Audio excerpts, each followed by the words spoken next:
que he señalado también. Otro elemento central en el análisis es que cuando aparece la economía capitalista en Europa, la forma clásica, digamos, consiste en que las grandes extensiones de tierra, los latifundios, se van a dividir, se van a fragmentar. ¿Por qué? Porque simplemente para que se desarrolle la industria se requiere mano de obra, y la mano de obra se toma básicamente de los campesinos. Entonces los campesinos son expulsados del campo y empiezan a trabajar como obreros asalariados. En el caso del Perú, por las condiciones peculiares que tuvimos por la conquista española, lo que sucedió no fue eso, sino que se mantuvieron los latifundios. Entonces el nacimiento de la economía capitalista en el Perú diverge del modelo clásico occidental en ese aspecto también. Bueno, otros elementos más que se llama María Trinidad se refieren básicamente al tema de la producción agrícola y de los latifundios. Pero esto lo vamos a dejar ahí para ir avanzando un poco más y vamos a trasladarnos hasta la década del 70, fines de los 60, 70 del siglo pasado, y vamos a mencionar unos aspectos de la reforma agraria de Velasco.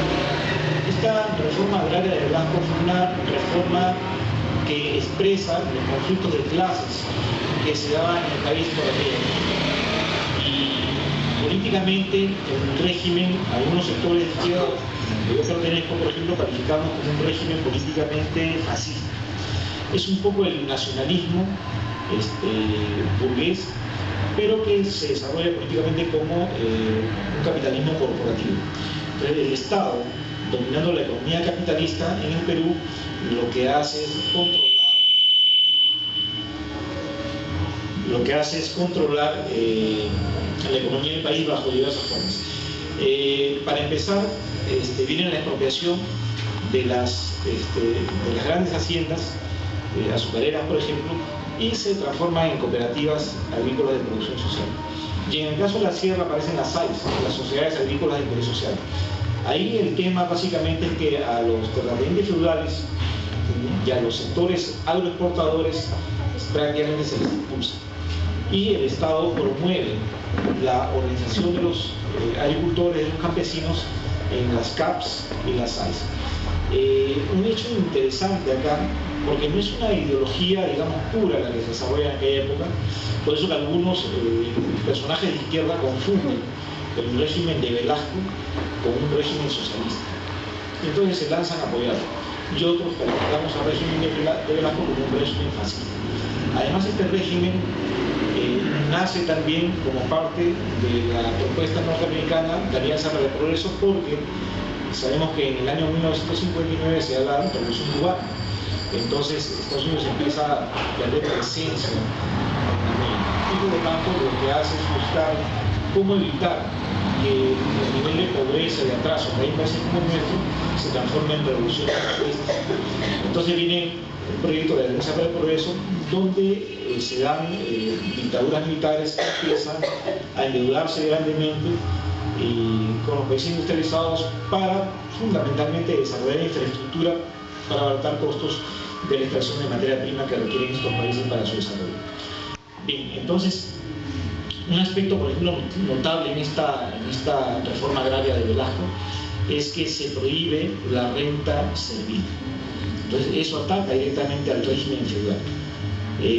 Pero también busca, otro lado, organizar a las comunidades campesinas no conforme la organización natural que ellos tenían, sino organizarlas como empresas. Entonces crear un giro capitalista a las comunidades campesinas. Eso fracasó, pero lo cierto es que fue un duro golpe a la economía feudal, a la economía semifeudal o a los residuos feudales que todavía existían en el país. Muy bien, de aquella época para adelante el capitalismo se ha seguido desarrollando, y la peculiaridad que yo quiero mencionar es la siguiente. Si revisáramos las cifras de la economía peruana, vamos a encontrar que el capitalismo ha ido creciendo. Básicamente a nivel de exportación tenemos lo que se conoce como exportaciones tradicionales, que son fundamentalmente exportaciones mineras, y también la producción y exportación de harina y aceite de pescado. Eso es lo que el Perú tradicionalmente ha venido exportando. Pero ahora se ha desarrollado mucho más la industria manufacturera a través del sector textil, y también a través de inversiones chilenas, fundamentalmente en el sur, tenemos la producción de productos agroindustriales que fundamentalmente son para exportación.